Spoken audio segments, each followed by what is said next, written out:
Hello everyone, and welcome back to the Offside. I'm co-host Joyce and Lab. Today we're international football. I don't really. So we're just gonna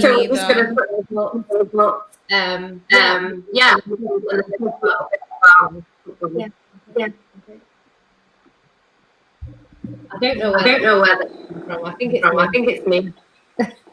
Yeah, I feel like the sound is cutting off a little bit for me. It's just in bits and bobs. No pun intended. I don't know what's terrible. I think it's gonna make a difference. That's okay. No, it's not. It's not good. Turn it off. Yes, but echoey, I think. How about now? Oh. Wait, come again?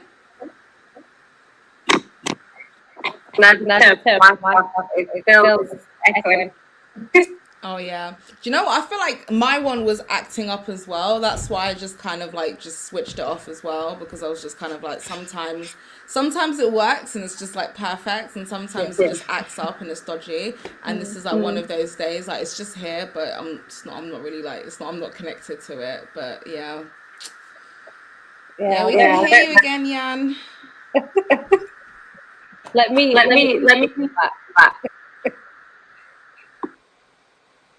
Oh, just two of us. It is. You should probably like introduce yourself, Joyce.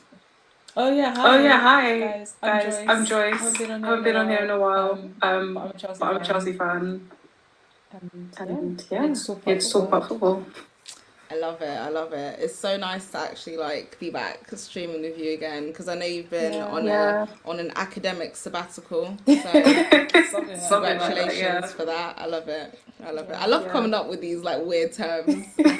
Academic sabbatical. Honestly, I was like, do you know what? That's creative. I like that. I'm gonna run with that next time. Do it, yeah. Like if someone's like, Joyce, what are you doing next week? Listen, I've got an academic sabbatical that week. Taking time for myself and my books. Trust. Oh my god. Do you know what? Do you know what's actually killing me so far about like this lockdown is that I used to feel really comfortable and productive just going to the library and getting on with it. So it's so frustrating not being able to kind of go to the library. And unfortunately, I have the displeasure of being with certain neighbours who think, you know, every single day, morning, afternoon, evening is karaoke night all day. Like, I don't know how you haven't fought them yet. We just don't want to ruffle any feathers because apparently they're a bit sassy, and yeah, we just don't want any trouble because they're our next door neighbours. So we might go out into the garden and just find they've tossed their cat's shit over the fence, you know. So they're sassy like that. Yeah, so they're really petty. Okay. So we just don't want to ruffle any feathers. So we're just really hoping the lockdown is over. So usually they'll be out doing their nonsense, so we don't have to hear it all the time. They can take the karaoke to the pub. It's not your problem anymore. But our other neighbours are amazing. They're the best. Hey Jan. Yeah, I think it's Bill. I don't know what it is. Let's just like muscle through and let's go. The show must go on. What we can do is let me just move everyone, then. Is that better? Yeah, okay. So that works a little bit. So I'll just do that every time, and then it's not that bad. So I'll just go through some of the results in the World Cup qualifiers. One sec. I know England won 5-0, I think. So one sec.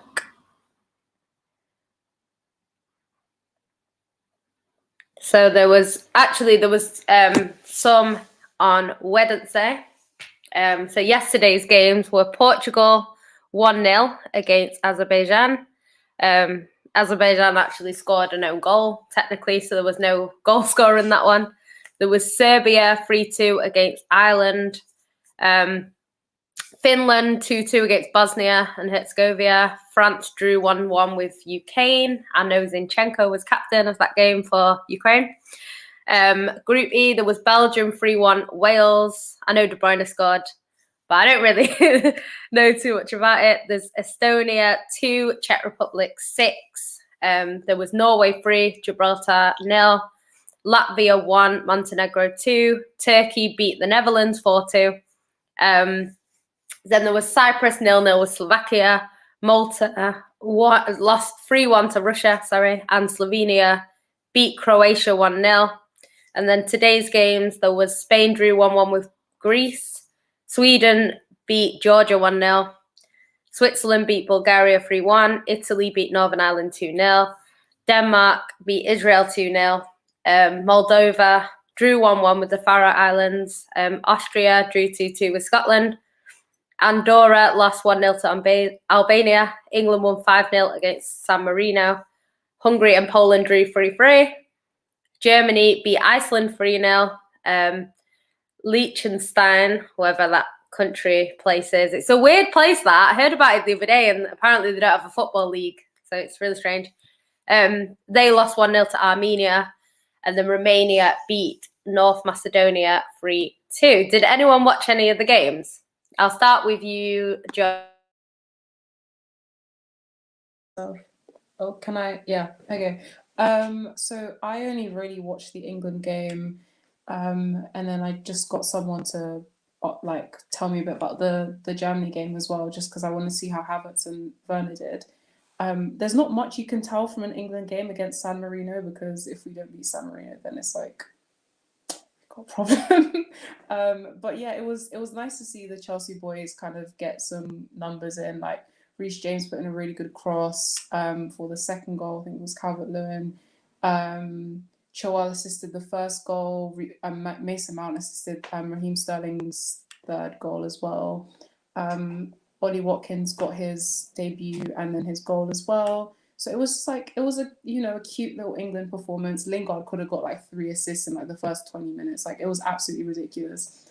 But there's not much you can take from it. I guess it's just like starting to think about who's actually going to make it on the plane to Euros, like which strikers are going to make it, which midfielders are going to make it, which ones aren't. Do you know what I mean? Because I think these are the kind of games where like the fringe players kind of start to get a chance to get in and show themselves off. Do you know what I mean? So I don't know. It's just interesting to see and to start thinking about who's going to make the squad and who isn't.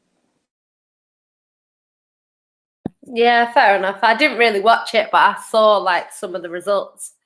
I think just with England at the moment, like, because they're playing like San Marino, it's quite hard to know. But they've got such a good squad, especially attacking wise, not so much defensively. But going forward, they've got a great squad. So it is nice to see. It's nice to see Foden get some minutes as well. I never like our players to play too much, because at the end of the day, it's one of them where if they get injured, that could potentially derail Man City's season. And the way it's going, we're in a good position for sort of to win more than one trophy this season. So I don't really want anyone injured. But yeah, I think England are one of them. They always win big against these teams, and then it gets to the World Cup or the Euros, and then they don't really have enough to kind of get through. So I think they're going to get better and better. I think the players that are coming through are just a lot better. Someone said like the future of England, they had like Mason Mount and Phil Foden, and it's like that's just 2 of them. There's way more where they come from. So yeah, I think it should be good. Lambs, did you watch any of the games? Unfortunately, I actually didn't because I've been really, really busy. I've had so much, I know like Joyce is back from her academic sabbatical, but I'm on mine, along with some other things that I've got to do as well. But I did keep in touch with the scores, and I've kind of like, caught up with like the roundup and commentaries and stuff like that. Um, and yeah, I do agree, and I have to, obviously I've got to believe what Joyce says about the game once I see the highlights later on. I'm sure she's right. Sure. I agree with what you're saying as well in terms of there's lots of like young talent coming through, and yeah, obviously people are ranting and raving about Mason Mount. I've never stopped hearing about this guy's name, and yes, he plays for my club as well, and even so, it's still frustrating for me to constantly hear about this guy all the time because, like you said, this is a squad of talented players that they've picked. Obviously, it's San Marino, so we can't really like give them too much credit because it's San Marino. But these are just the players that are available. Think about so many upcoming talents that weren't fit to play. So Jack Grealish, who's obviously out injured. Was the blah, blah, blah, James Madison, who's out injured, Harvey Barnes, who's out injured. So there's still so many players in the squad who are out injured, but I'm really happy for Jesse Lingard as well. Like he's somebody who's just, since he's made the move to West Ham, he's just come back with a vengeance. Like he's got a point to prove, and he's on form doing bits. I really hope he continues it because I'd like to see him in that England squad. The thing is, can we make it further in the competition? Can we get to like a quarterfinal, semis? Do we have a chance of winning the Euros? No, not because of the players, but because of the manager. I think we do have a squad of players good enough to actually take us all the way to a semi-final, even a final possibly. But Gareth Southgate is Gareth Southgate. Even some of the decisions he makes in the team selections, when they're going for the qualifiers or friendlies, some of the players that he takes and doesn't even choose to play them, it's just like, what's the point? Because he does clearly have his favourites. He's not favouring who are the better players in certain positions. He's just kind of going for his favourites and who the media are ranting and raving about. So I just don't think he's the guy in the future, and I'm looking forward to the day when he gets sacked as an England manager. Yeah, I think he's not good enough, really, is he? So I think it's one of them. They'll have to get someone in. I always say that I think Pep would be the perfect manager for England. I don't want him to leave, but if he did, he would be the perfect manager. But yeah, I didn't really watch any of the games. I saw my guy Gundogan's goal against for Germany. It was unreal. I love him so much. So I'm so happy about that. But yeah, I think it's one of them. It's internationals, The more players that get rested, the better for me. I don't really like to see our players starting too much. So yeah, it's one of them. I don't really watch international football. I wanted to watch Jamaica because that's my team, and I woke up late, so I missed it. But yeah, we got beat 4-1. Obviously that's just a friendly. But to be fair, there was a Man City goalkeeper in net, so I didn't want to sort of win big because that doesn't look good for Man City. So, but yeah, it's a start, Jan. It's a start.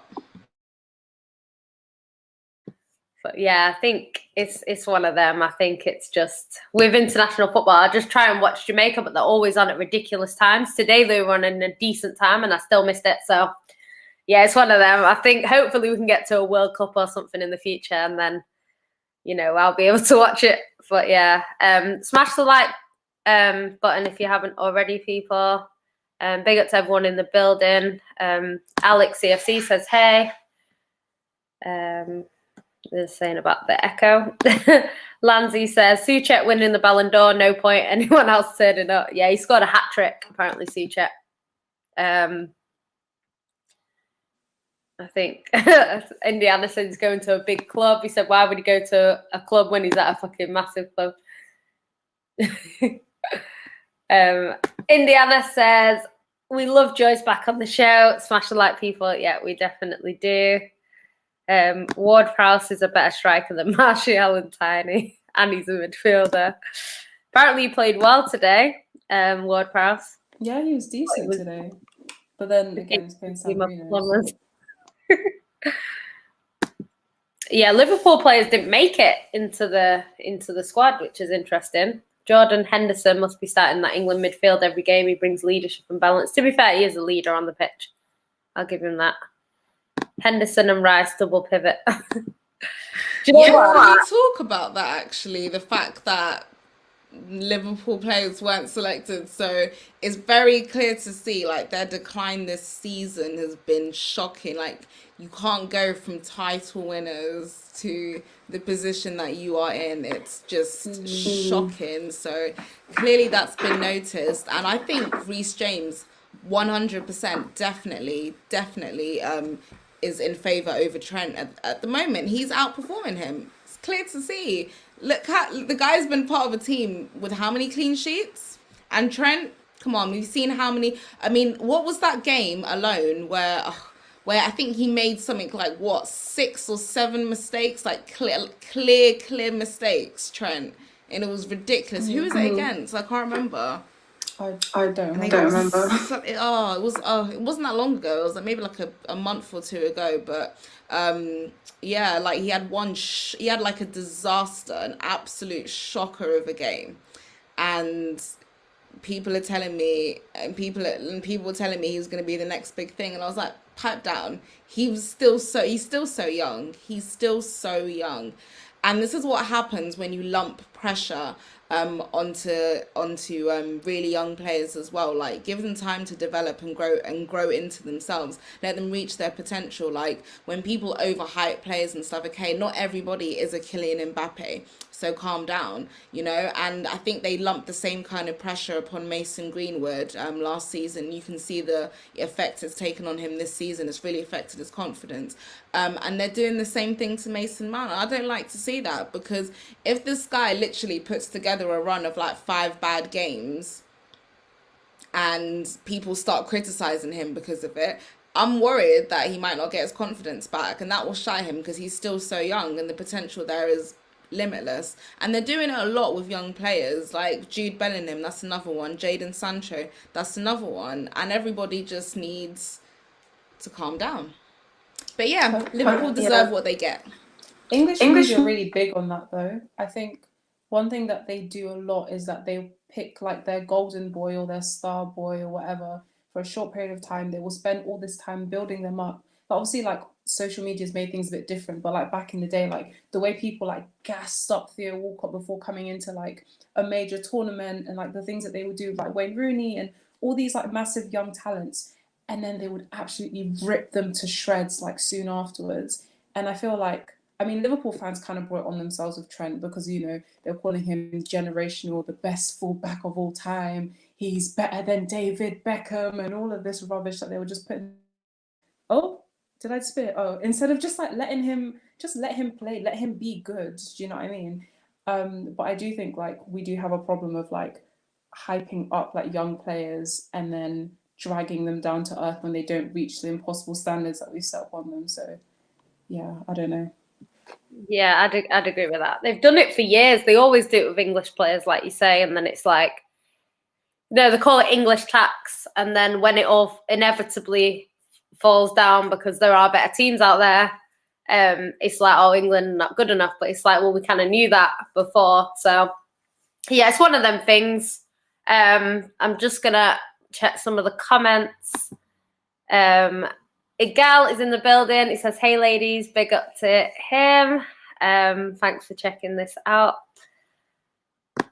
Valvishwan says Henderson and Gomez are injured. Trent was dropped based on season. Yeah, I think it's on form, isn't it? His form hasn't been the best. Apparently he's got more goals and assists than James.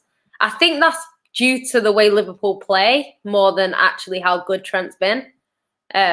Trent's always been like a really forward attacking player. We know he likes to get up, but I would say if you're gonna be a right back or a right wing back, do your defensive duty first. I care about that more than how many goals and assists that you get, to be honest. So in that sense, defensively, Reece outweighs him in my opinion.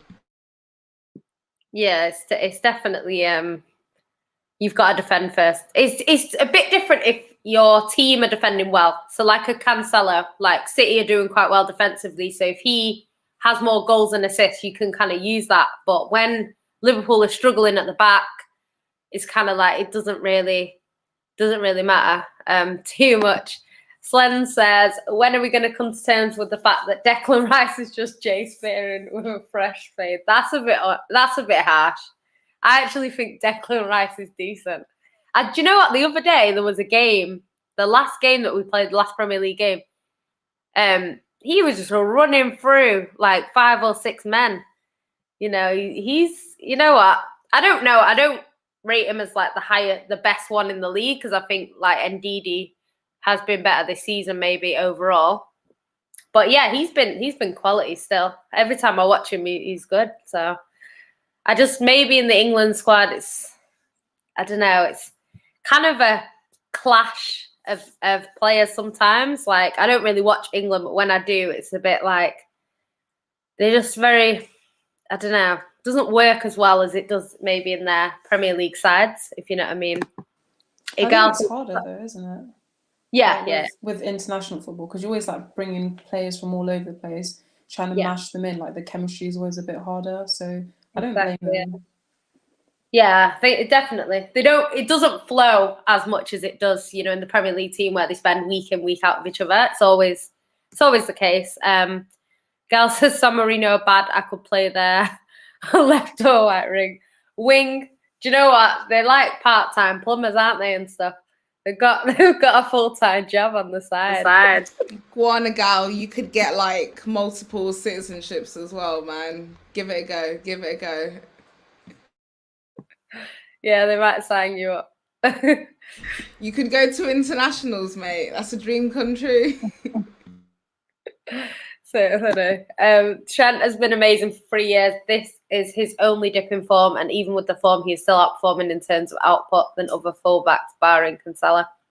I think the thing is with it is, it's the team have been picked based on current form. So, you know, you can be amazing for 3 years. Like, I actually think Sterling's form this season hasn't been at his best.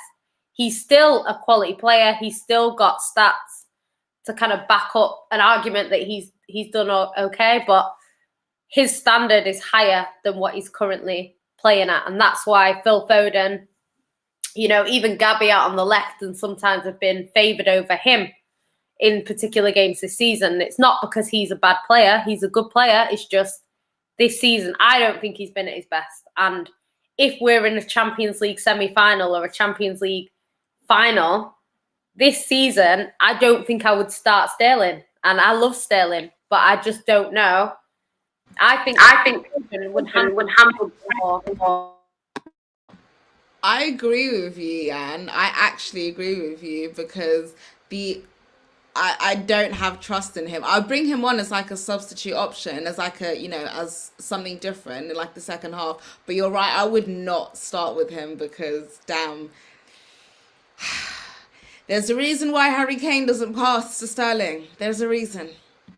Do you know what though? Yeah, like for England, even I think there are some players who we know are just untouchables / almost like nailed on starters. Harry Kane is always going to be in the team, and Harry Kane is almost always going to start. If we're playing our strongest team, Sterling is almost always going to play. Henderson, for the most part, is probably almost always going to play. Maguire is probably almost always going to play. So there are some players, like, regardless of whether we like them or whether there are dips in form, even Trippier, like, people, like, it was really funny to me when Southgate was like, oh, Trippier and Reece James have been in great form, that's why they're playing. Trippier's been sitting at home for 3 months because he was on a betting ban, so there's no real good form to speak of. But he's one of those players that Southgate trusts, so he's always going to be in the squad and he's almost always going to play. So I don't know. I just like the rest of them is where they kind of like slot in, and we can talk about Trent being in like bad form versus, you know, dipping in form and that kind of thing. But if a manager has his favourites and the players who are like dead on and have the experience and stuff, they're just always going to start. Like, it almost doesn't matter like what we think. Yeah, I think managers always have their favourites. Sterling's a favourite for Pep, to be honest. Like, he normally starts for Pep as well. And you know what it is with Sterling? Like, he's very intelligent. Like, he gets into the right positions. And even when he scores and people say, oh, it's a tap-in, it's like, look at his movement to get that tap-in, you know, and it's stuff like that. So I think he's a little bit underrated in a way, because I think a lot of people will look at stats and go, oh, well, Sterling's not the best because he's got these stats and this winger's got these stats. And sometimes it's a bit like, if you actually watch him play, he's very intelligent. And that's why Pep loves him. I would just say with Phil Foden, he's fearless. Like, you could be playing Bayern Munich. He's not phased. He doesn't care. He doesn't see it as, oh, we're playing Bayern Munich. He sees it as, this is a game of football. Obviously, he's a City fan.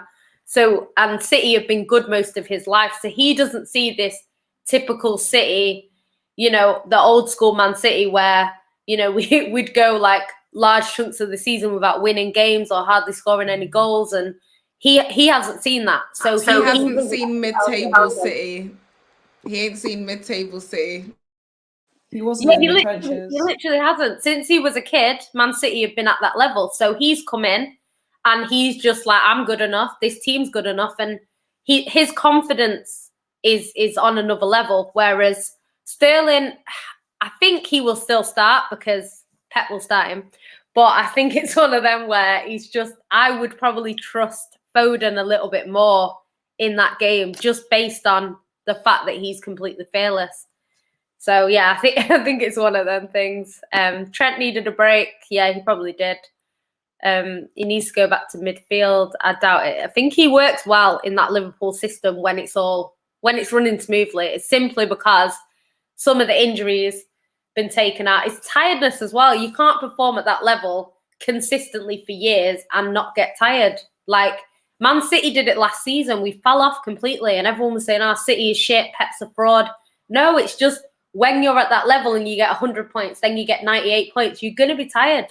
You're literally going to be tired. And that's what happened. So it's expected that Liverpool would do this. But I'm sure they'll be back fighting next season. Don't think it's going to last long. DJ Sav says, good evening, ladies. Big up to you all and everyone in the chat. A gal says, like the video. Make sure you do. I'll mute this so you can answer this, Lambs. He said, I don't know if you heard, but both Kante and Jorginho in. I don't know if that's true. Because I know DJ Sam, he's a Liverpool fan, so I don't know if he's just trash, you know, just bitter talk like Velvishwan, because they are literally, you know, Hospital FC this season. And, you know, you're just trying to rain on our parades because you're trying to rain down on our two best midfielders at this moment in time. Is that true? Is that actually true? Kante is definitely injured. He's missing the next two France games. I know they announced that. I don't know about Jorginho, but I did see something floating around about him, so I assume he's also had a knock as well. Okay, so again, this is why I don't watch international break games. I literally I check the scores, catch the highlights afterwards, and just silently sit and wait for the casualty list to come in at the end, and hope that there's not too many key injuries. Hope the injuries, if there are any, they're not serious and they're not long term, because unfortunately this stuff is bound to happen. And I knew, like, especially us going into this international break on such a high, I just knew that this international break was bound to just mess up the flow for some of these teams. And it's really unfortunate because these are two midfielders that have really, really turned up under Tuchel and have been absolutely phenomenal in recent games for us. So that is a shame. Oh. Yeah. Oh, I think he is. Oh, so he's a Chelsea fan. Okay. Sorry, DJ Sabj. Sorry, my bad. But why would you say that, man? Why? Just let us ride the happiness. God. It says on here that Italy boss Mancini confirms Jorginho picked up a knee injury in Chelsea training. So I think it could be one of them where Chelsea say he got injured to rest him. So, because he's not actually gone away to international duty. So one of them.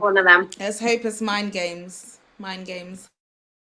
Yeah, it happens sometimes. They say like a player's injured, but so that they don't go. So I don't know if it's going to be too serious. Barbara says he's not saying Trent is a great defender, but this notion of Trent can't defend is ridiculous. He has been asked to defend more this season than last season. Do you know what? I don't think it's that like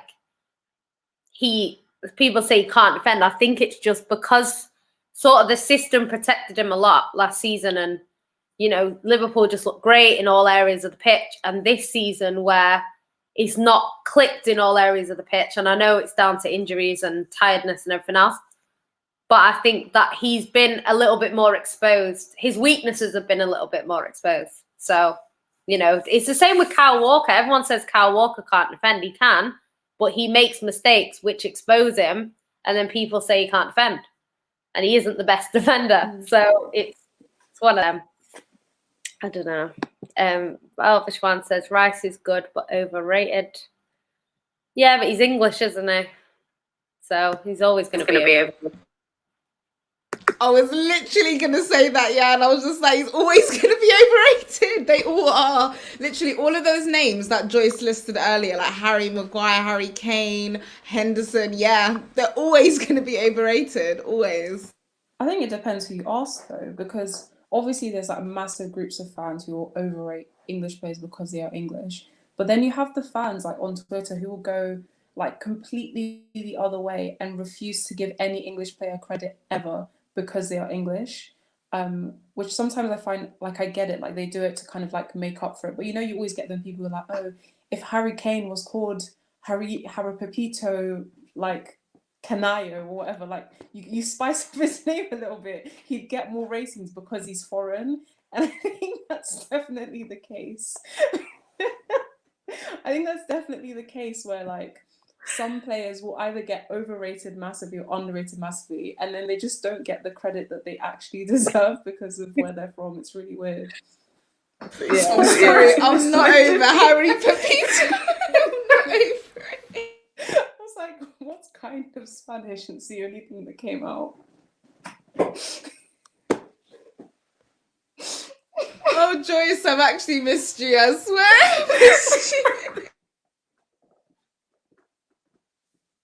You guys get what I mean, right? Like, wait, I'm gonna. One says he's got an agenda against Rice. Make sure you smash the like button, people. A gal says he can ball. Yeah, try and get into San Marino's team, innit? I'm sure you will. Someone said San Marino's left back works as a dog walker full time. That can't be a job. I refuse to believe that. If he does, he must have some like quads of steel though, some calves of steel, yeah, from all that walking. His lung capacity, yeah, must be at like 100% or as close to 100% as possible. He literally must be in good health. So he can afford to be doing them running then, innit? Up the wings. Valvishwan thinks Rice, Henderson and Grealish should be the starting midfield every game. You know what it is? I just think with Southgate, you just never know, because it's one of them where even today, like people were complaining about the lineup. Like, why is he playing this lineup? Like, what's that all about? And, I think it's just, I don't know if he is the best manager to get the most out of that England team. I just don't. So I agree with what you said, Lambs. I think it's one of them. We've got like Pope, Trent, Cody, Stones, Gomez, Shaw, Rice, Henderson, Grealish, Sterling, Sancho and Kane. I think we did like on the show last night, we did a starting 11 and we had two different types. So we had 4 at the back and then we had 3 at the back. So we had Pope, Lamptey, Stones, Godfrey, Shaw, Rice in the middle, Foden, Grealish, Sancho, Kane and Sterling.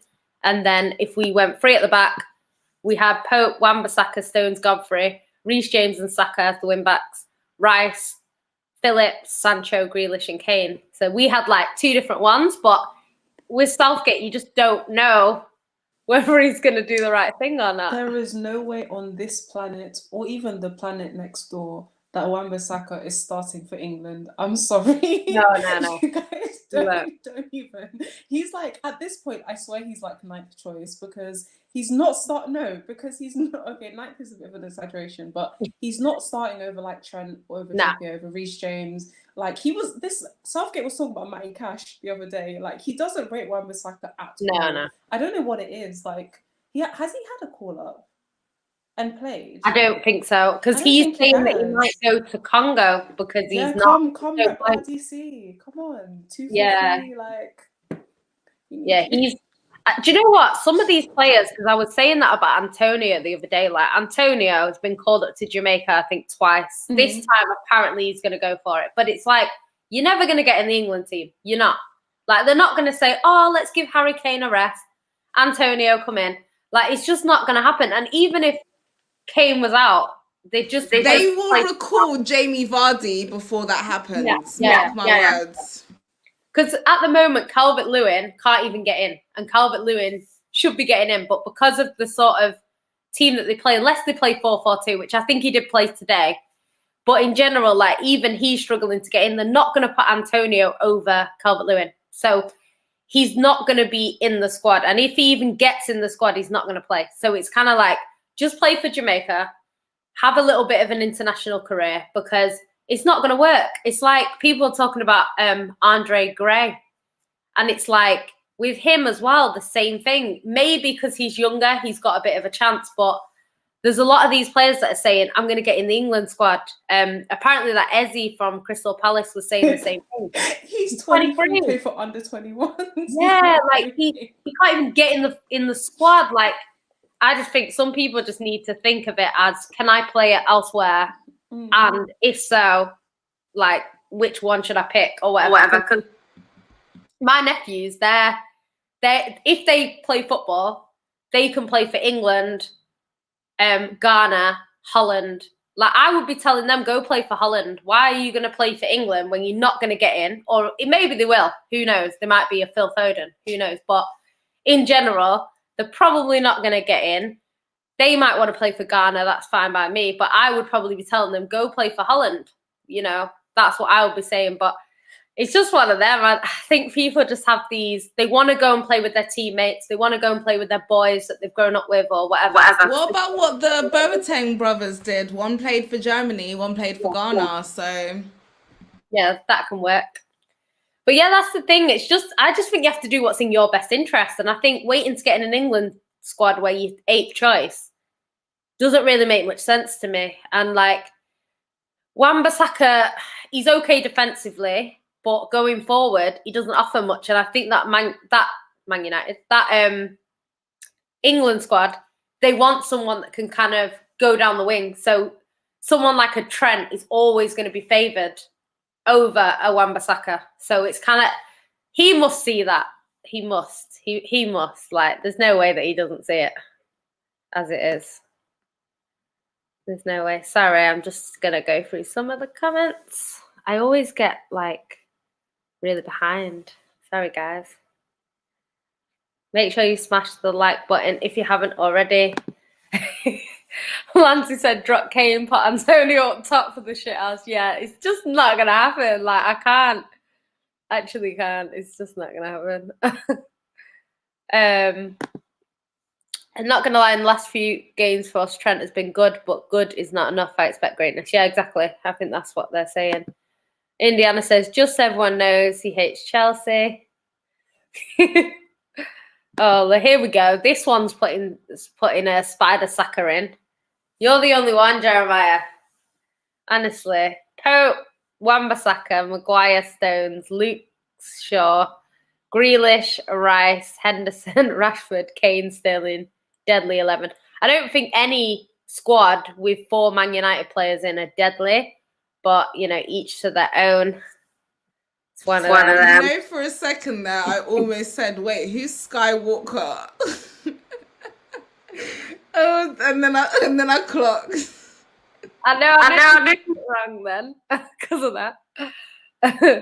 Ryan says, big up the panel, including my big sister Yancy. Love to Ryan every time. Reece James is so average, so inconsistent. Wan-Bissaka and Trent are clear. Nah, Wan-Bissaka. I don't know. He's not going to get in the England team. Whether you want him in or not is irrelevant. He ain't going to get in, unfortunately for you guys. Get Craig Dawson in the squad. He sees a net. He twats the ball into it. Do you know what? Like, there's the thing is with international is it's funny because when I was growing up, I'd never liked England, and my reason for not liking England was because to me it was like Man United and Liverpool combined 11. I was like, I'm not interested in this. You might have a few Chelsea players in, one Man City player in Sean Wright-Phillips. Like, it was literally like, why am I watching this team? You know, it's like, to me, I was just like, I don't like Man United. I didn't like Liverpool, and England was just them two together. So I was just like, I don't support England. And it's just kind of gone like that. And even now, like, it's a popularity contest. Because if you're talking about, people talk about form, but it's like even some of the players, like you say, their form isn't there, but they're still in the squad. And it's like, it's all on favoritism. And it's who, like, I'd say some are in there on form. John Stones is definitely there on form because he's not a favourite in the England squad, but he started. So that is on form. But like I say, like, Raheem Sterling hasn't been at his best. I think he's still been good enough to make the squad. But he's not been at his best, you know. Foden is probably there on form, you know, because his form's been really good. But there's some that are there on form and there's some that are there through just favouritism. And, you know, it's one of them. I think just have to see. Eric Dyer, I don't even know why he's in that squad.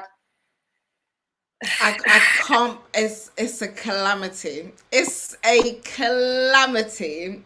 It's like, I'm sorry. I'm so sorry, but there's defenders from Leeds that should get in ahead of Eric Dyer. My goodness, he's the reason why Tottenham are in the mud. Yeah.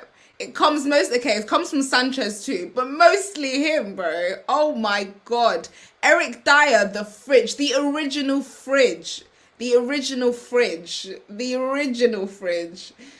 That is what Harry Maguire modeled. That is Harry Maguire's role model. That's what he modeled his current form off of. Yeah, Eric Dyer set the standard. My goodness, what an insult! What an I can't believe that people like Eric Dyer can get into this England squad, and we're out here debating why Wan-Bissaka can't. I don't know, guys. I don't know. Just make it make sense, please. The comments think that Cresswell should have got a call up over Chilwell.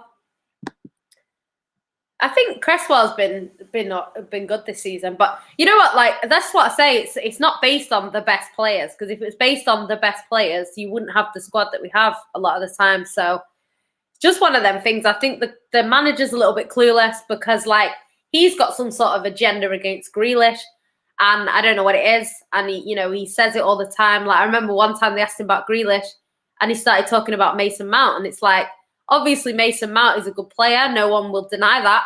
But it's like, look what Grealish has been doing. Like, anyone with two eyes can see that Grealish is straight into that England squad.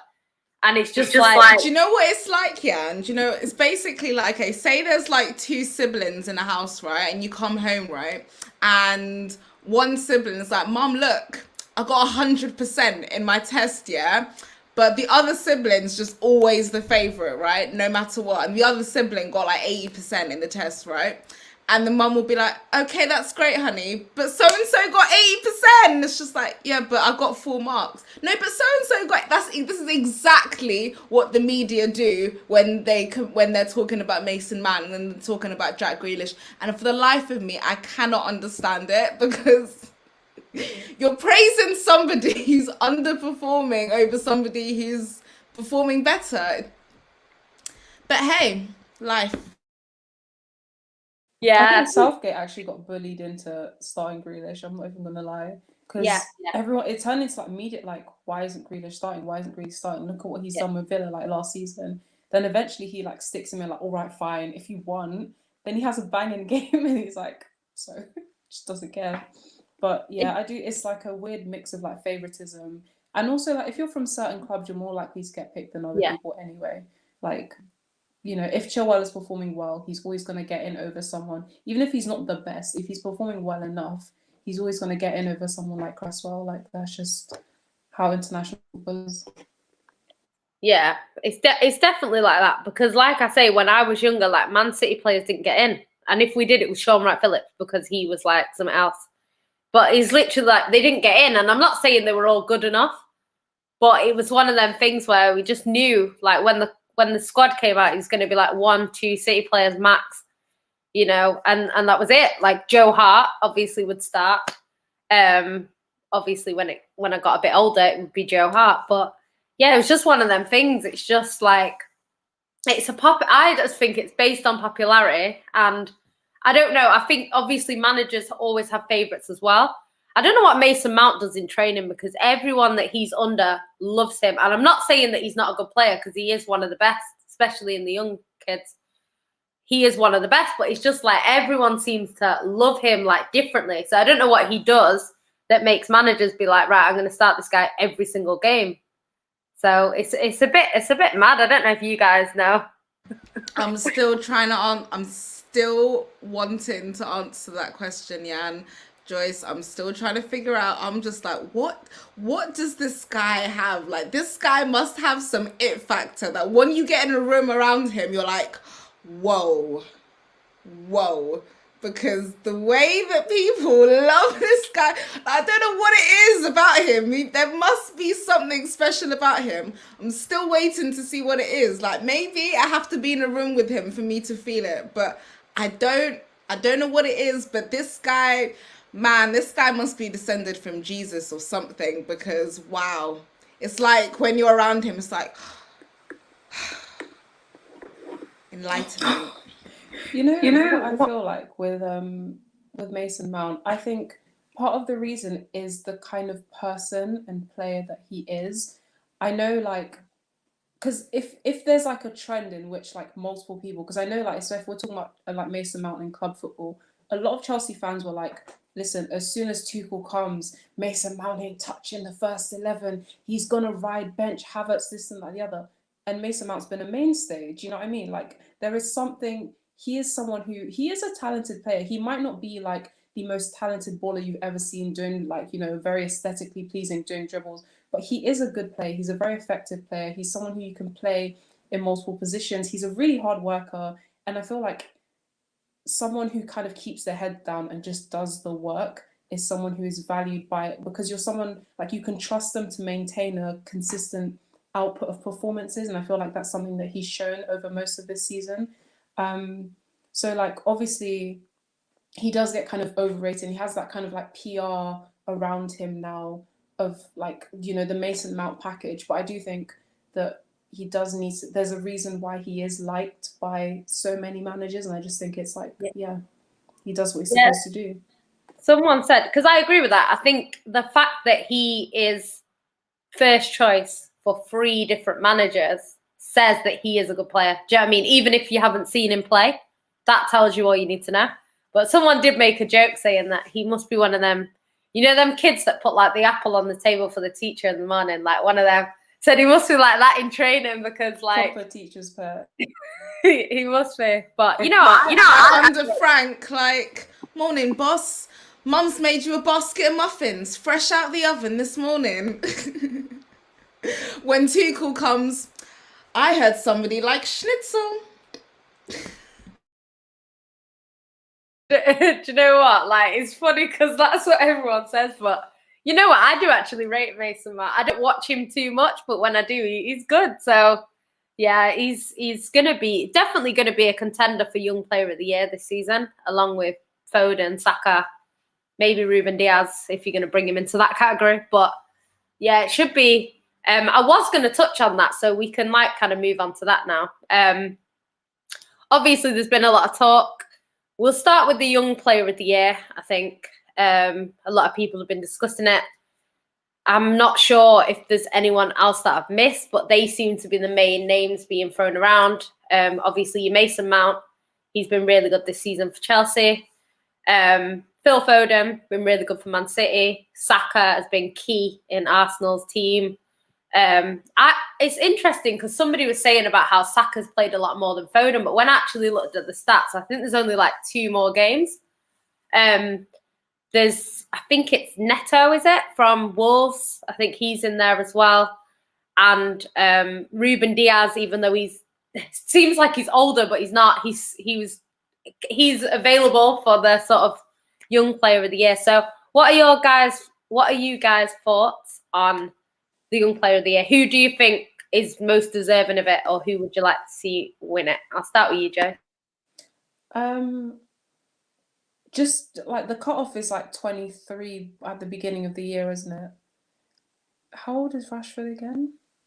Because I feel like he'll still kind of be in contention, even though he hasn't had the best. So I think like numbers wise, he's 22, yeah. So I think we forget that he's like young because he's just been here forever. But like I think numbers wise, I think even though he's been less, he hasn't been maybe as good as last season. I think he's still had an effective season form. He's probably been one of Man United's better players. Whether he'd win or not, I don't think so. But I think he'd still be in the kind of list when they bring it out. For me, I think it's Foden. I'd like just because I think he is the best young player. But I guess, we talk about like Saka. I think Saka's been the most important young player, just because of what he's done and how key he is to Arsenal. I think the difference between Saka and Foden is that Foden is a really good player, a really, really talented player in a really, really good team. So he complements the people around him. He looks good. He still looks good, like amongst these senior players, but it's not, like City are not going to die without him. But Saka has very quickly become one of the most important players at Arsenal. They don't look as good when he's not there. He's been effective. He's won games for them. He's elevated his game for Arsenal. So it's like, it depends what you're looking at, really. I think I would be happy to give it to either one of them. I think Ruben Diaz is actually a good shout as well, just because defensively you guys have been so solid. Yeah, I don't know. I think my two would be either Saka or Foden, but we've had loads of great young people this year. Yeah, I'd agree with that. I think Jem's just bigging you up. He's in the building. Big up to Jem. He thinks Mount is better than Foden. It's one of those things. I do agree with what you said, like in terms of Foden. Like I think he is a fantastic player. It's kind of works both ways because it's like Man City don't need him, but then at the same time, for him to shine the way he does in a team like Man City says a lot about him. So it's like him and Saka are like the opposite arguments. So I kind of agree with you. Like the reasons if you're gonna give it Saka for these reasons, kind of give it Foden for the opposite reasons, if you know what I mean. But they're both well deserving of it. I don't really mind who wins the Young Player of the Year, to be honest. I think anyone that gets it will deserve it. But yeah, Lambs, what's your thoughts on it? It's actually really interesting because, like, I think you two basically pretty much made that point for me. It has to be between those two as well, and it's really too close to call. I do have to agree with Joyce in the sense where people will say that Saka's played more games than Foden, and it may look that way because, like Joyce said, he's one of the few players in that Arsenal team that's actually creating stuff, making stuff happen for them creatively, whereas that's what they were seriously lacking in. He's not afraid to run at people, take people on, cut inside, take shots at goals, score goals as well, and literally has become one of the most important players. Phil Foden is a great talented player, and he's got the talent and the quality around him so that he can truly shine and reach his potential. So, and he is a star. It's really weird because I feel like Phil Foden, if the roles were reversed between him and Saka, would be that very key important player for Arsenal, and Saka would be shining with the stars alongside City as well. So it's really weird because they're very similar players, both hugely talented players, same age as well. So I'm gonna have to neck and neck for me. I think neck and neck for me. Yeah. Like I say, I think whoever wins it will be deserving. I don't know whether they'll try and cop out and give it to Diaz so that they can give the Player of the Year to someone else. Because I think his influence over City has been crazy since he's come in. Yeah, so we'll touch on the Player of the Year now. Obviously, it's going to be interesting. I've always said this is a popularity contest, and I've said it since Sergio Aguero joined Man City, got 26 goals in 30 games. He won Man City the league in the dying seconds, and then lost out on the Young Player of the Year to Kyle Walker, who was at Spurs at the time. So it was kind of like, how is that possible? So I think it's a little bit like it's the players that you'd expect. So it wouldn't surprise me if Phil Foden won it, because I think from a media point of view, he would probably be more popular than Saka, like just based on that. So it wouldn't surprise me. I think they are both deserving of it, to be honest. So yeah, but I think what they're going to do is I think they're going to give the Player of the Year to Bruno, and I think because of that, they might give the Young Player of the Year to Diaz. I don't actually think that Bruno is the most deserving of the Player of the Year, if I'm being honest. I really don't. I think statistically, if you're going to go from stats, then Bruno's up there. Influence, obviously, he has made a massive influence in Man United. I agree with that. But if you're going to go on stats alone, you have to consider Harry Kane. Harry Kane could do 2020 in terms of goals and assists. That's not been done since Thierry Henry.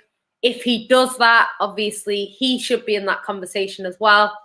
I'd say the influence of Harry Kane is a little bit less, because I think in the league this season, obviously, Tottenham haven't really... They got to the top and then they didn't stay there. So I think for that reason, I probably wouldn't give it Harry Kane unless he does 2020 and everyone else kind of falls off a little bit. My actual shout for Player of the Year is not Ruben Diaz, as much as I love him. I think it should go to Ilkay Gundogan. I think he is one of the reasons why Man City went to the top in the first place. I think he's just been fantastic. I think he's everywhere on the pitch. His assists aren't too high, but the ball before the assist, he makes a lot of them. So, the way Man City play is Gundogan will pass it out on the wing, and then someone will put it back across, and then, whoever's there will tap it in. So it's one of them. I think Gundogan's just been unreal. So me personally, I'd love to see Gundogan win it, but I don't think he will. I think it'll go to Bruno. And I think they'll cop out and give Ruben Diaz the Young Player of the Year so that they can kind of say that they didn't give it to Bruno over him. They both won one. So I think that's what's going to happen, but I don't know what you guys think. I'll start with you, Joe. I think the Player of the Year is going to be interesting because, like you said, it depends on what people think or what they decide to measure, like where it's going to go, because Bruno Fernandes is literally like United's clutch player. Like numbers wise, he has to be up there. Gundogan's another one who has to be up there. I think Mendy is kind of like an outside, like I don't think he'll win it, like there's no way, but I think he's someone to consider. Just like in terms of like clean sheets, he's been absolutely ridiculous, like in the league. Like there's quite a few really good players who could get it. There's, I don't know, there is a trend, like, yeah, and you can tell me if I'm wrong, where like City will win the league, but then the Player of the Year always goes to someone else that isn't in the City team, which I find quite strange because normally like a player will like, we win the league and then like Kante gets it, or like Hazard will get it, or like, Leicester won the league and like Mahrez won it and stuff, but then like City will win the league and they'll give it to someone else, which I always find. I think that trend was started a few years ago, but it has actually been that way for the past few years, because when Van Dijk won it, Man City won the league, and then when Liverpool won the league, De Bruyne won it. Yeah. So it's kind of, that's why I think Bruno, I would probably put money on Bruno getting it. Because I wouldn't be surprised. Yeah. And not even just because of the trend, just because like you can't, it's especially like just like I think a lot of it is about like how they brand the player. Do you know what I mean? And I think Bruno Fernandes has been like basically United's best. Well, I don't know about best. You can argue about United fans whether they like him or not, because no one seems to agree. But one of their most like effective and like productive players, and has really like been that player, who's come in and completely like changed the side in terms of like numbers wise and grabbing games by the neck. Gundogan's another one, like you said, like he's been like his form has been ridiculous in terms of like getting goals. So I feel like it will be between those two. But I do think, yeah, they'll give it to Fernandes in the end, especially if he kind of continues on this form. It's weird because loads of people who started the year really great, like if you'd ask people in December, Salah was in the running because Salah still has the golden boot, or he's in and around the golden boot. So Salah's up there, like Kane's up there, like Bamford was having a really great, he wasn't going to win, but he was having a really great season, like goals wise. And then this kind of second half of the season, I think people like there's a lot of fatigue and people have really dropped off. So the only people who are kind of still in the running, I think, the numbers are starting to kind of dwindle a little bit. Yeah, Lambs, what do you think? Yeah, I've listened to what you guys are saying, and I can't really disagree. It would have to be between those two because realistically, they've made the most difference to their teams, respectively, this season. Again, I have noticed that trend actually, and it is really weird because, in my opinion, I think Ilkay Gundogan deserves it, Silky Ilky, because the man has been phenomenal. Everybody thought that City would kind of struggle to, and at the time, because Liverpool was still top, struggle to challenge Liverpool to defend their title. Seen how that's turned out. But this guy's, and ever since Kevin De Bruyne got injured as well, everyone was thinking, oh no, I think City are really, really going to struggle now because, you know, their creative edge. But you're forgetting what a squad of players that they have. And this guy, as well as players like Mahrez, Sterling, you know, they've stepped up. But this guy, Gundogan, has stepped up in a way that I don't even think City fans expected him to step up. And he's been phenomenal. He's been a beast. The guy is just literally cutting across passes, playing the ball across, defying gravity, yeah? I don't even know how he's doing it, but it's just phenomenal. And he can finish as well.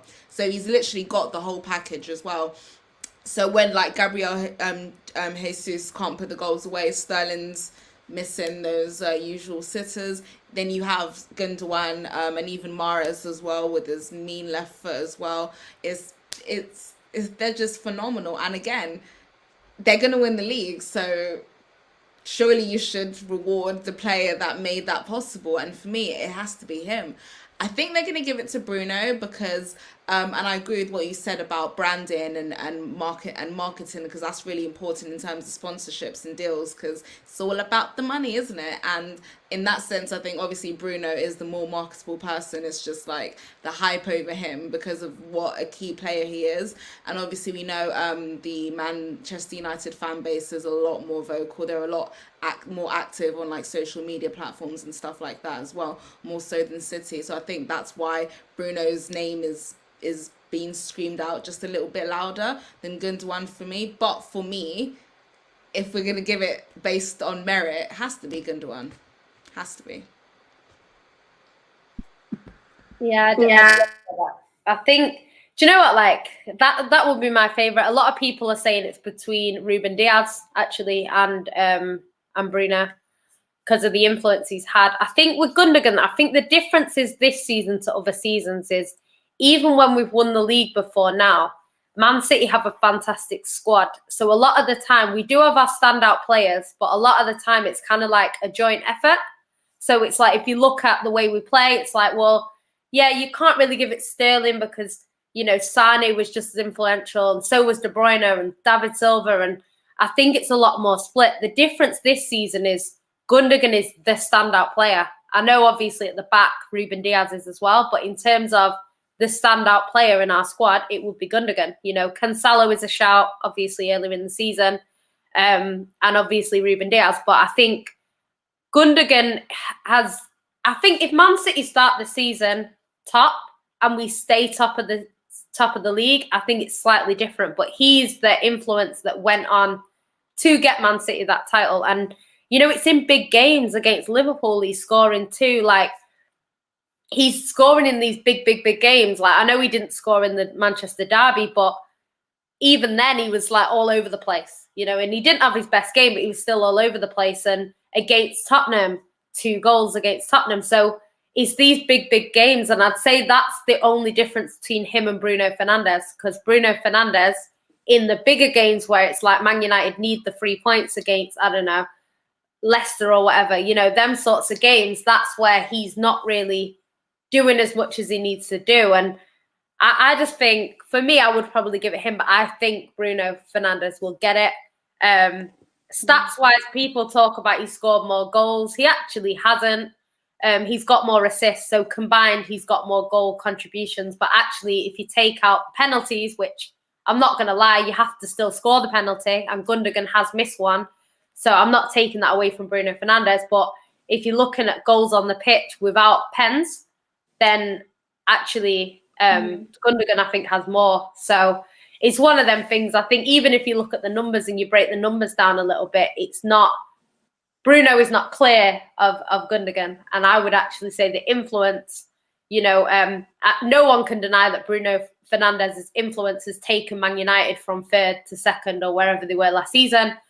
But I think Gundogan has taken Man City from being mid-table to potentially Premier League champion. So for me, I would give it him. But like I say previously, it's kind of been given to the player that doesn't play for the leaders. So I think last season it was between Henderson and De Bruyne, and I thought Henderson was very, very good for Liverpool, but I thought De Bruyne was just a level above.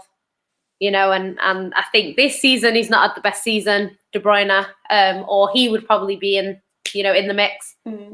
But yeah, I think I definitely would give it to Gundogan myself. But yeah, I just can't see it happening, unfortunately. Yeah, I know. Like you mentioned Ruben Diaz. I know we've been talking loads about Gundogan, but actually, like Ruben Diaz is actually a really big shout, just because, like you said, I think the difference between like the City of maybe 2 seasons ago, like when you guys won, or like the Centurions, is like how defensively like stable you guys have been this year.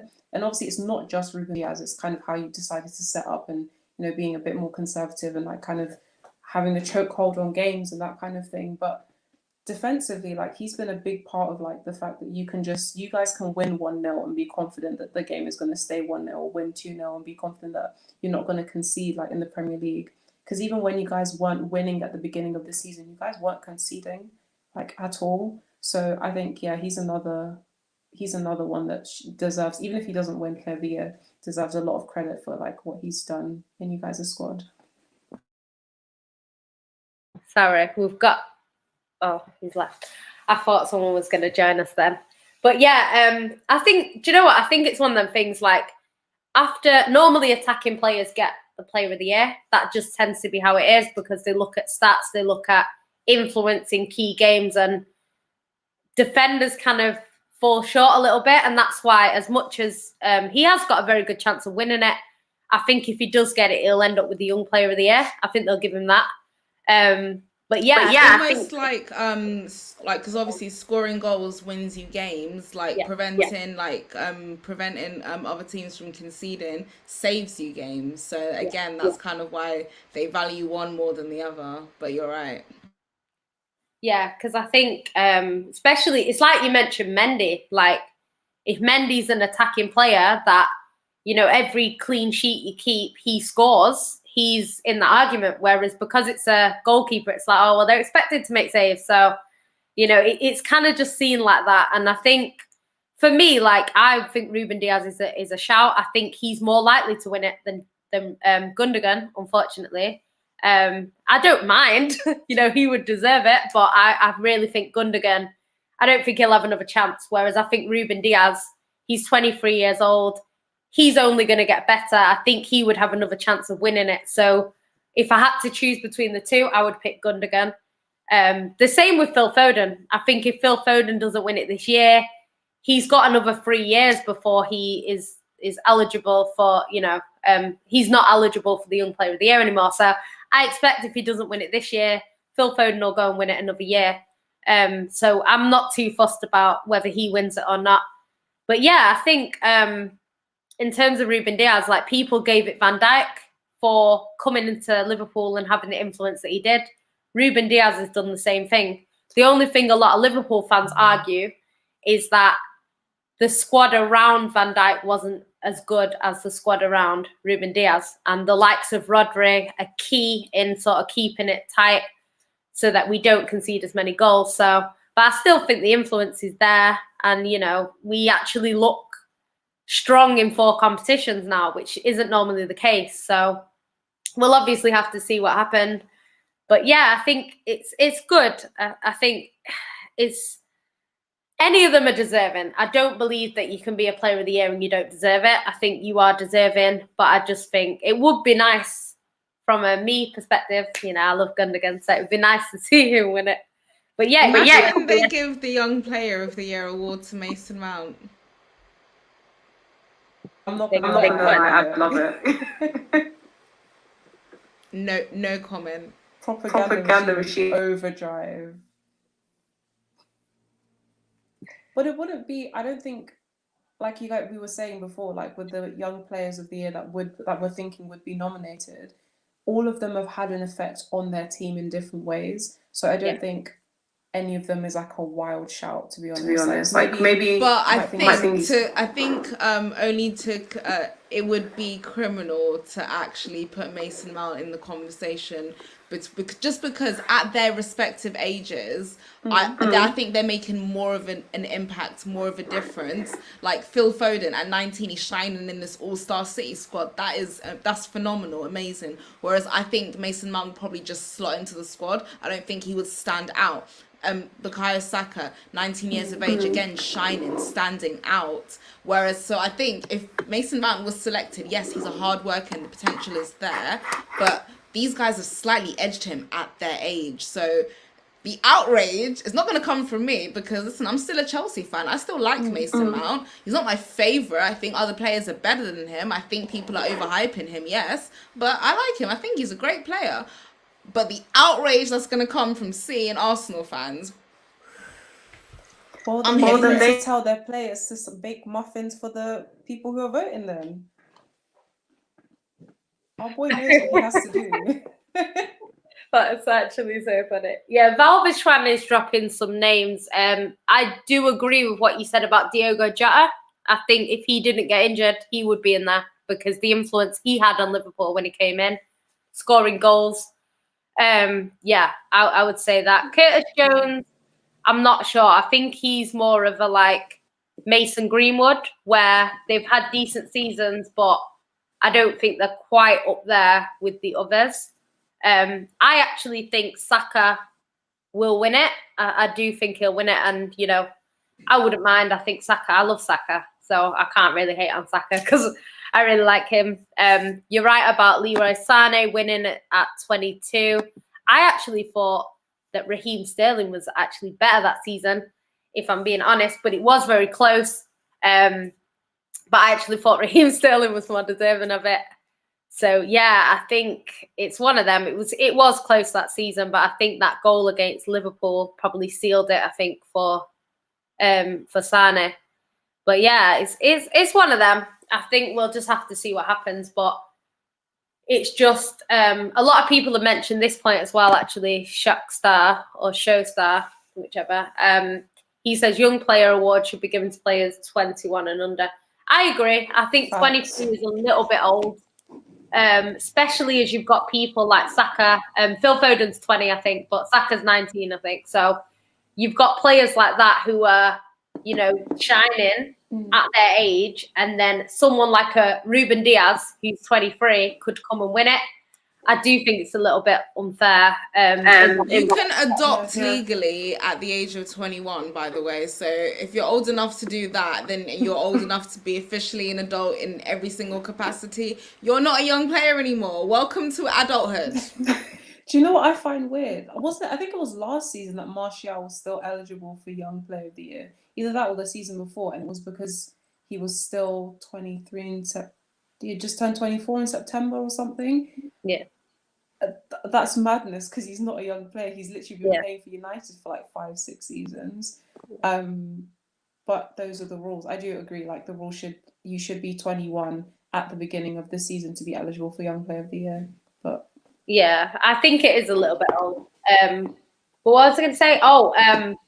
In terms of the sort of rules, it's probably one of them where it's hard. I know you mentioned Rashford before, and a lot of people are saying Rashford is kind of in a sort of grey spot because he's too old to be considered like young because he seems to have been around forever, even though he's still in that age category. He's not sort of viewed as like a Phil Foden or a Saka who are just coming through and shining. He's not viewed in that light. And then it's like he's not seen as like being one of the older players either. So it's like he's kind of in between, and he would have to have Salah season, where Salah went and scored like 40 goals or whatever it was. He'd probably have to have a season like that to win the Player of the Year, or something really drastic where people go, oh, wow, Rashford deserves it this year. The one thing that I think Rashford might win if his form is okay till the end of the season, I think he might get the Writers' Player of the Year because of everything he's been doing off the pitch. So I think he would have a good shout for that. The same way Raheem got it when he was like playing well on the pitch and then doing all this racism campaigning. I could see Marcus Rashford getting that at the end of the season. So it's just one of them things. I think it's a little bit unfair on Rashford because it's like he's never going to be seen as this young kid. He's not, and he's kind of like not good enough to be alongside sort of your Harry Kane conversation. So it's a little bit harsh for him, I'd say. I think he's one of those players who like they break out or they break into a team really early. So like 4 years in, they almost seem like a seasoned professional, but they're in their early 20s. I think Wayne Rooney's probably another example. Or Fabregas, like they were both like 16, 17 when they broke into like their teams. So by the time they're like 20 or they're 21, they've been playing like senior professional football for 5 years. So they seem like they're big men. And it's like, well, actually, no, like they're really young. Like if they're in America, they couldn't even drink.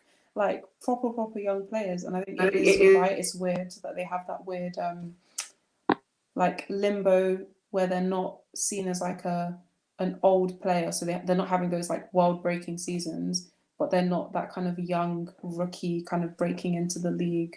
It's a weird like limbo, but I don't know. They're just talented enough to play early. I think they're saying in the comments about Virgil van Kabak. Everyone was saying he's rubbish the other day. So no, I don't think so. Even though he's been one of Liverpool's worst signings, honestly. Like it's clear to see it's such a panic buy, honestly. Yeah, I think he's just don't know. He's been solid since he's come in, but I think they've not been winning as many games as they should. So I think that's probably he's never, unless Liverpool go and win the Champions League or something with him in defence. I think Liverpool fans in general will just next season, when you can get a new signing, you'll want a new signing over him probably. But he looks okay. Do you know what? There's quite a few players that could get a shout, but I just think it will be between the ones that I've mentioned. There's so many players in the league that have good seasons. I think it's got to be a little bit above good, where they come in, they do big things. I think if Phil Foden doesn't score some of the goals that he did against like Liverpool and, in the big games, he's probably not in the conversation. So it's one of them. I think we'll have to see obviously what happens. There's quite a few names flying around, but I think it'll probably be between Saka. Mason Mount is a shout, to be honest. But I think it'll be between them sorts of players. So yeah, we'll see. In terms of Rashford, I think it's his. Yeah, Neto. I think Rashford's decision making is what lets him down. I don't think it's the fact that he's not fit. I think his decision making is not the best, and that's the same with Sterling. Like Sterling, if his decision making was a little bit better, then Someone looked at the stats and they said when Raheem Sterling, because he's always in the right positions, when he passes the ball, we score a lot. Whereas when he tries to go one-on-one with the keeper, his conversion rate is not as high as it is when he passes it, or when he makes a different decision, when he goes there, like, I don't know, holds onto the ball for a little bit and waits for, more players to come back and then shoots. Like, his decision making is not the best. And I think it's the same with Rashford. He might need to be coached, because I don't think Ollie is the best coach. Obviously, he's a good man manager, but I don't think he's the best coach. So I don't know, maybe in the future, but right now he's not quite at that level. He's not like at that Salah level where, you know, you see him and you think, yeah, it's going to be a goal, you know. So I think that's what it is. He doesn't make the best decisions. Kabak ain't that bad. Remember, he was never in. I think why people don't rate Kabak is where he was with Schalke. I think if Schalke were not rock bottom when he left, I think that's why he's sort of seen in that light, you know. I don't even think it's just with Schalke. If you look at the Bundesliga, just generally speaking, defensively they're not really that solid. They're better like attacking wise. And that's really their strength. Like they score goals. Their attack is their best form of defense. But I've seen some terrible goals being conceded even by top teams like Bayern Munich, Dortmund, Leipzig, you know. So I just think it's just the Bundesliga. Yeah, it'd be interesting to see what we do against bloody Dortmund. Haaland is going to cause us the most amount of problems. I'm not looking forward to seeing Haaland at the Etihad unless he's in a City kit. So yeah, I'm not really interested in seeing that, to be honest. I know our defense is good, but it ain't that good. You know, it's one of them. I think we'll have to see. But before we go, we'll just do. Obviously, we've got international break at the moment, so I think our next game. Let me see what the next game is, so we can like review it quickly. So our next games are. Do you know what? I can't even remember who Man City are playing. It's gonna be 1 second. Let me see. So the next game for Chelsea is West Brom on the 3rd of April. What do you think the score will be? Go on, Joyce. 2-0. I still don't think we're a high. I know West Brom are like their pants, but like I think we still haven't we're not battering teams. We're just kind of playing well. We're not really like making the most of our chances. But I don't see us conceding. I think it'll be 2-0. Just like a calm game. We'll probably get like a bit frustrated by our forwards a bit, but we're definitely going to win. Yeah. What do you think, Lam? Yeah, I'm gonna literally echo what Joyce said. We still have a problem in terms of scoring goals. Defensively, fantastic, but offensively, we still have a problem. We still need to find that little remedy just to finally make everything click. You can see that it's coming together slowly but surely, but still we're not really scoring anything more than like 2 goals. That's the maximum for us, really.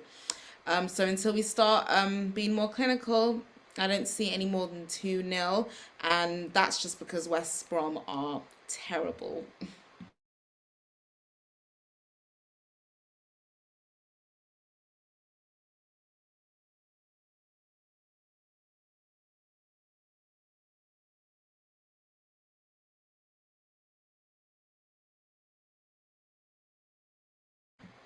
Wait, you muted, Jan. I think you were muted that whole time.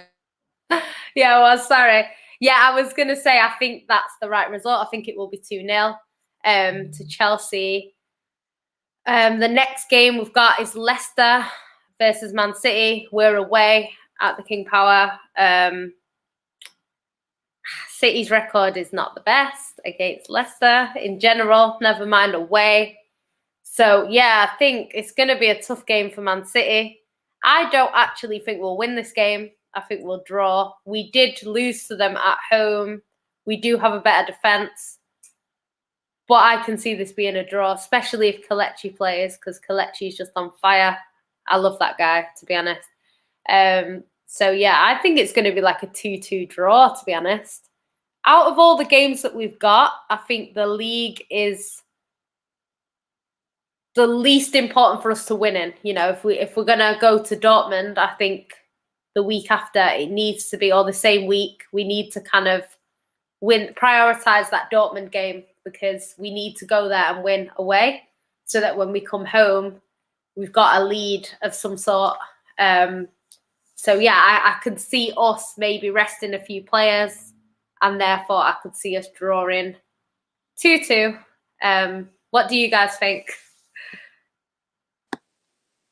I think that you guys will win the game. I know like you guys haven't got the best record against Leicester, but they've been quite injury plagued in recent weeks. Like Madison's gone, like I think Fofana's out as well. They obviously like lost Justin like recently. Madison I think is injured. Harvey Barnes is out as well. Like they've just obviously they've still got good enough kind of like backups, but I just think right now is probably one of the better times to play them, especially because you guys kind of ended the international, like kind of came to international break in good form as well. I'd have you guys still as the favourites. It might be a tight game though, like you said, but I would have you guys win maybe 2-1. Yeah, I think I know Leicester are good, but injuries, and some of their key players as well. I still think they are good enough to possibly make the top four because they have made some additions to their squad which they didn't have last year. And I think that's probably what's helped them maintain their position in third for this long so far. But let me not, speak too soon because the season's still not over and it's still quite close up there. But I think you guys have enough in your squad to beat them. I don't think it's going to be like that much of a lot. I think it's going to be quite a narrow win. So I'm going to go 1-0 to City.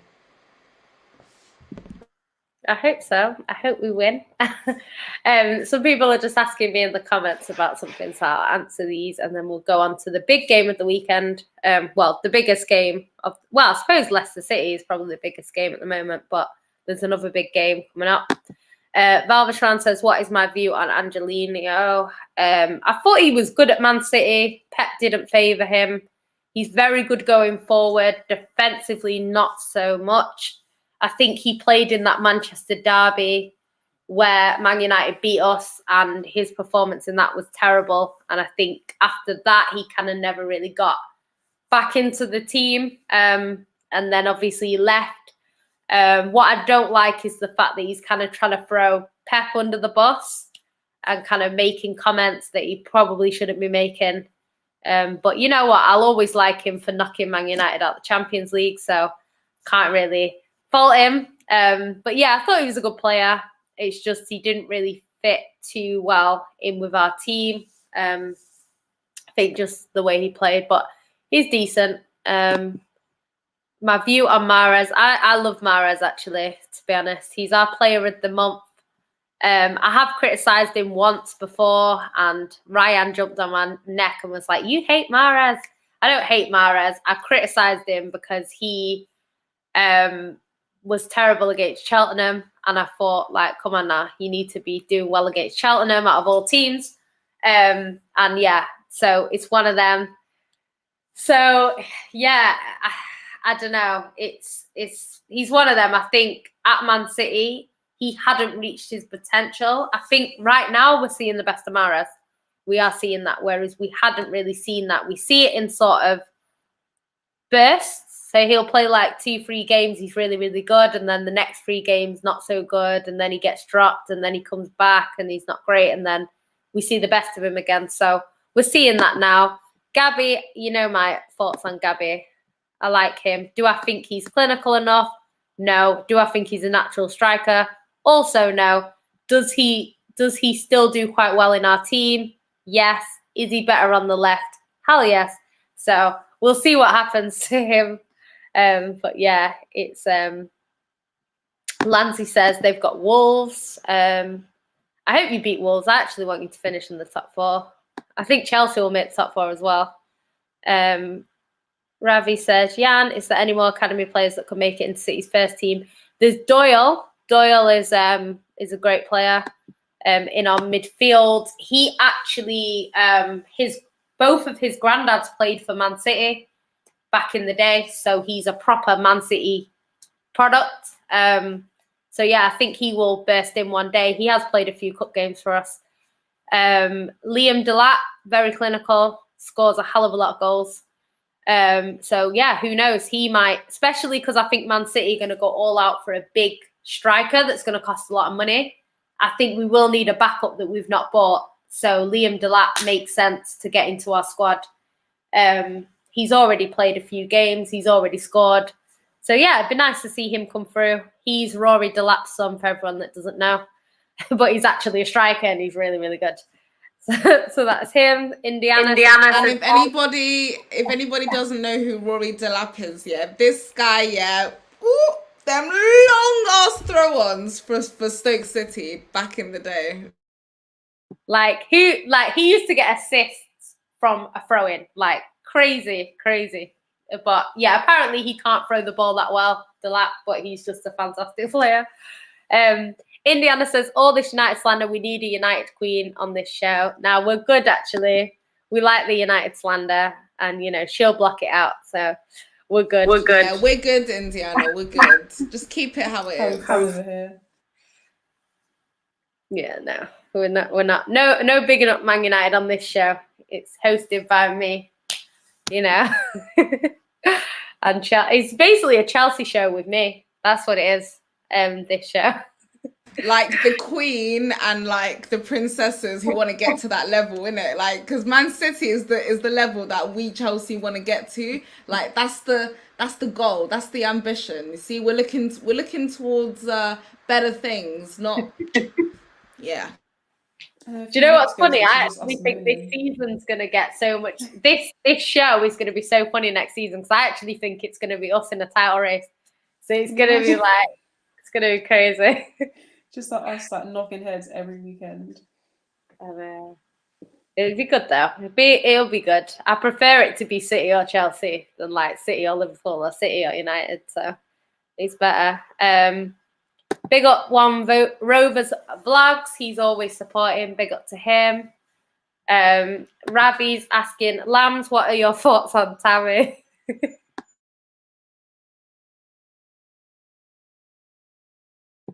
She didn't even say anything. Yeah, she don't like Tammy. What are your thoughts on him, Joyce? I think he's really underrated. I think he deserves a bit more respect than he does. I think he doesn't get as much patience, but we have all the time in the world for that little German, the little skinny German that we brought into our team. We got bare time for him. We got all the excuses for him. But Tammy, who scored 18 goals last season with no penalties, that's who the people we want to have time for. He's not going to be I don't think he's going to be world class, but I do think that he deserves a bit more respect than he gets. Do you hear that, Lambs? I'm savage. That skinny German. You savage. He's done well in like the last 2 games he's played. Actually, he's done all right, you know. But you know, I just give Tammy his props. He did his thing last season, man. Last season, Joyce. Last season. No. But which of our forwards has really performed this season? Like, let's be real. None of them. So if we have to actually pick the best, then the best has to be Giroud, then, right? Which says everything that we think.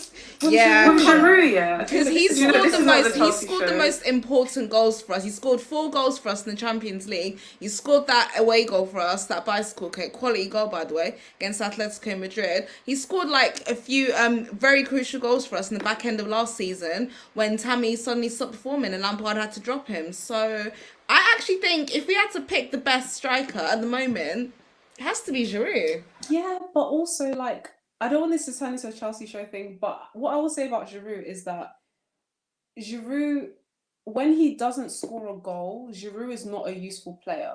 When, say, like someone like Werner, like I don't really like him, but like even when he's not scoring, he can influence the game, so he's kind of useful in that way. Giroud is like, if he scores, great. If he doesn't score, he's a paperweight. Like he's not a very useful person.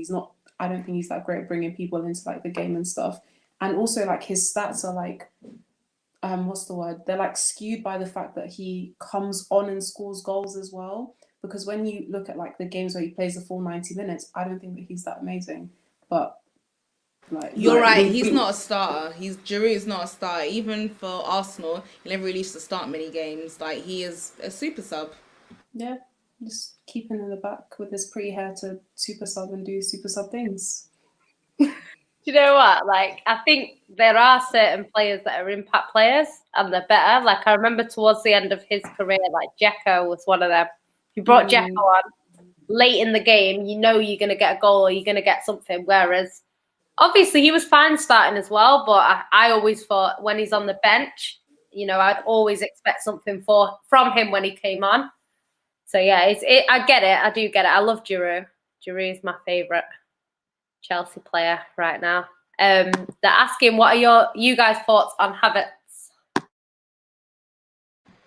He's doing better. I think there's been a lot of scrutiny and like criticism on him because of the price tag as well. But remember his age, remember his adjustment period, remember he was under a manager who played him out of position, didn't really listen to him, probably didn't even really want him.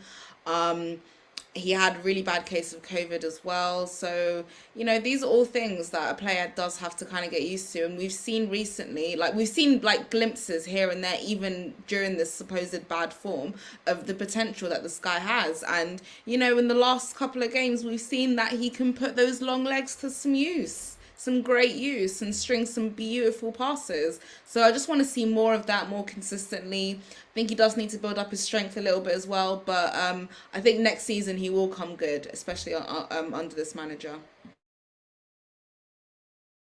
Yeah. I think for me it's like a bit of a waiting game with him. I personally I was a bit skeptical when we signed him, only because I was like, this is like marquee signing money, and this is the kind of money you spend on someone to make an immediate impact, but he didn't seem like the person who would. And I still kind of stand by that, not because I don't think he's a good player, but I just think this season has been so stop and start, really haphazard. He's had COVID and then he's been injured and then he's had a poor run of games and this and that and the other. I want him to play regular football and play himself into form, and for us to figure out where the best place for him to be effective is. I think he's been decent as a false nine, but then I just think a front three of having I don't know, Havertz and then Hudson-Odoi and then Mount isn't potent enough, because they link well together, but no one's having that the final ball, or no one's kind of scoring that final goal. So I think we need to figure out where he fits best in our system to make it work for him, because he does have really good qualities, and I think he could be really effective as that kind of someone like a 10 / kind of second striker, just behind the goal, or playing or even a false nine. False nine. Even I think today he kind of played as a right forwards, kind of just off the wing, and I didn't really watch the game. I saw his goal. He scored a really good goal today. But I don't know. I think the jury's still out. I think he needs patience, and he needs not the pressure of a massive price tag, and to just let him play. Yeah, I think a lot of your players that you've got in, I think next season we'll see the best. That's why I think Chelsea will be fighting for the title next season. Wouldn't surprise me. A lot of these players, some players come in and they're straight away, they're really good, and others kind of take a little bit of time. So I'm expecting to see the best of a lot of players next season that have come in, this year, especially in a COVID season with no fans as well, because when the fans come in, I think they'll feel a little bit more accepted in the club, if you know what I mean, because the fans will be there supporting them and stuff like that. So I think that will play a big difference, play a key part as well. There's a question for us on the panel. Who would you take, Salah or Mahrez? I'll let you girls go first. We've already had Salah, so Mahrez. I'll take Salah. I'm not gonna lie. I think someone who is a direct player and who is a goal threat and who is a consistent goal threat is something that Chelsea need more than Mahrez, I think. So I'd have Salah. Yeah, this one's an interesting one, because obviously we have Mahrez, who I like Mahrez. He this season in particular, I think he's won us 15 points. It might be more now, actually, because I'm sure he scored another one the other day, which won us the game. So, yeah, I think he's getting us a lot of points this season. I do like Mahrez. I think we don't necessarily play to his strengths. I think at Leicester, he had a lot of the ball. He was one of the key guys. At Man City, he's just a number of attacking players. So it's kind of, we haven't built our team around Mahrez. Mahrez has just slotted into our team. So yeah, if you watch him for Algeria, he's very, very, very good. And obviously he's a fantastic player. But for me, I'd probably say Mahrez because we've already got Mahrez and it works. I think Salah is very, very good. He's going forward. A lot of Liverpool fans have an issue with him. They think that he's not a great technical footballer. He just scores goals. He's not as clinical as it looks on paper. That being said, you know, he is at the top of the league in terms of goals scored this season. So clearly he is scoring goals. But yeah, I think for me, I prefer Mahrez.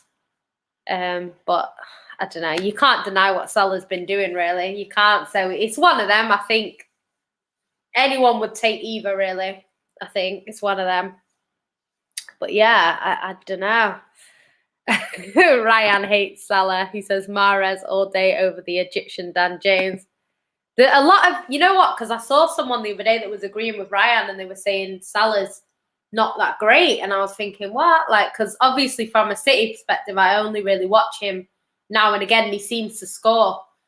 But apparently, it's not really the case. I do get it because like City fans get frustrated with Mahrez because Mahrez will sometimes be trying to do too much, and it's like, no, just make a simple pass. Like, why are you trying to take on two players when you could just do a simple pass, you know, and get the ball to De Bruyne or whatever? So I think it's one of them. But yeah, for me, I think Mahrez just edges it slightly. But you can't turn down Salah. I think Salah isn't rated by like Twitter fans because he's not as aesthetically pleasing. Yeah. And I find that weird. And I think that's part of the reason why he doesn't get as much credit as he probably should. Because someone who is with the goal record that Salah has is world class, like point blank period. Like there's nothing to add to that.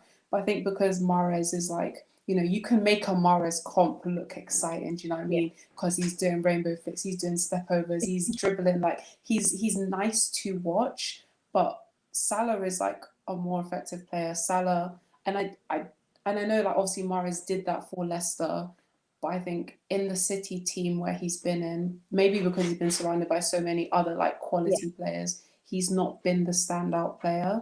Whereas I think Salah has done it for multiple seasons, like at a really top level. And I think Salah kind of gets disrespected quite a bit, which I find strange for all the things he's done. Yeah, I agree. I think, do you know, it's interesting because I think in that system that Klopp set up, like, it's perfect for Salah. I think it's the opposite with Mahrez. I think the system that Man City play doesn't really help Mahrez as much, and I think that's kind of what it is as well. But yeah, I don't know. A lot of Liverpool fans don't rate him, which is really strange to me because if a player is a top scorer at my club, I'm going to rate them. Like, I might think there's better players in the team, but I'm still going to be like, they're a good player. So I don't know. It's a bit weird.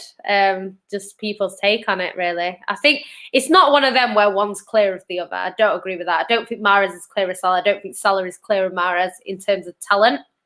But yeah, I think Salah has been much more effective in the Liverpool team. Like you say, I would agree with that. Someone asked one more question and then we'll wrap up. Where is it? Everyone's saying he's not the best dribbler, but he's still got credit. If Chris Wood played in the Liverpool system, he'd bag more goals than Salah had it. I'm not sure about that. Salah ain't shit. David would agree with that because David really rates Chris Wood. I don't even know why, but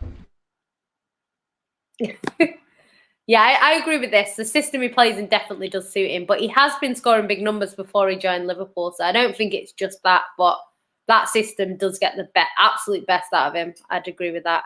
Mahrez did it at Leicester where it's only counter-attack play. Could Salah do the same? Who knows? Who knows? You know, people say it all the time with managers, like, could Pep do it at Stoke? Who knows? We don't know. We're never going to know because he's never going to take a job like that. So I can't see Salah going and playing for Burnley just to prove that he can score goals. It just would never happen. There's a quick question for you, Lambs, and then we'll wrap it up. Would you take McTominay? I don't think even a lot of United fans would take McTominay. You know, like, I don't think they would take him out of their team. Do you know what? Like, I'm not even going to comment on that before he scores a hat trick against Man City next time we play. Ryan says he likes your lambs because you take Mahrez over that fraud. He really doesn't like Salah. He's got a proper Salah agenda. To the point. I don't really like him. I don't really like him that much either. The guy is an actor. Just always, literally, the slightest touch, the guy falls as if you shot him. Easy there, easy. I don't like him. I'm with you, Ryan. This guy he's a clown. Do you know what? It's so funny because, like, I don't like Salah, but I end up feeling sorry for him because Ryan goes in so heavily. I'm like seriously now, I feel sorry for him. It's mad. It's mad. I said, Lawrence, you crack me up. He says he'll get a Salah tattoo if we win the Champions League. Oh, I want to see that. I want to see that because that's going to happen. I can see it happening now. You just jinxed Liverpool to win the bloody Champions League. Bro, you've just jinxed it, mate. And this is Liverpool you're talking about as well, so they can actually do it. Like, when you take everything away from them, I don't know why this sudden like confidence wells up in them when they believe they can do anything, and they'll do it. Trust me. So, looks like I really want to see a picture of that tattoo next season. I know. It's nailed on to happen now. You properly just jinxed it, but.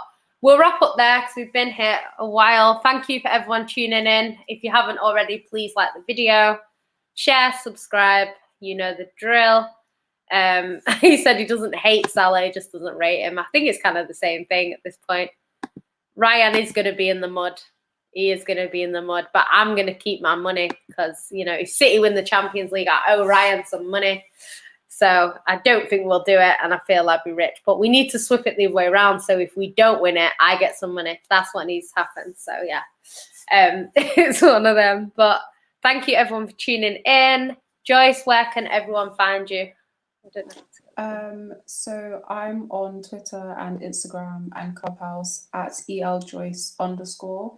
I'm also on GNA TV, Chelsea Ladies Show on a Friday at 8, and on Gold Diggers whenever we decide to do a podcast, usually on a Sunday and then midweek. Yeah, and obviously here.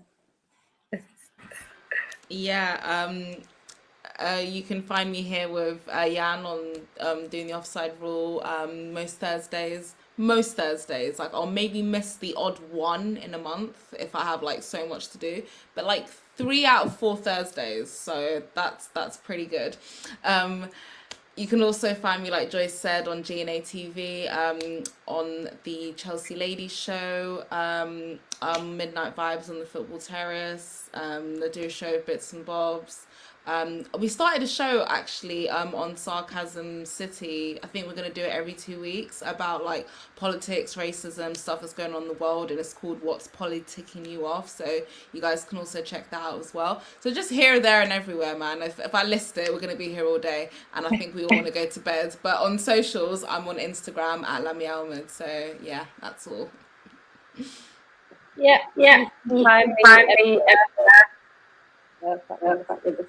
That's it. But yeah, like, you can find me on mainly Sarcasm City, or on my channel on Mondays.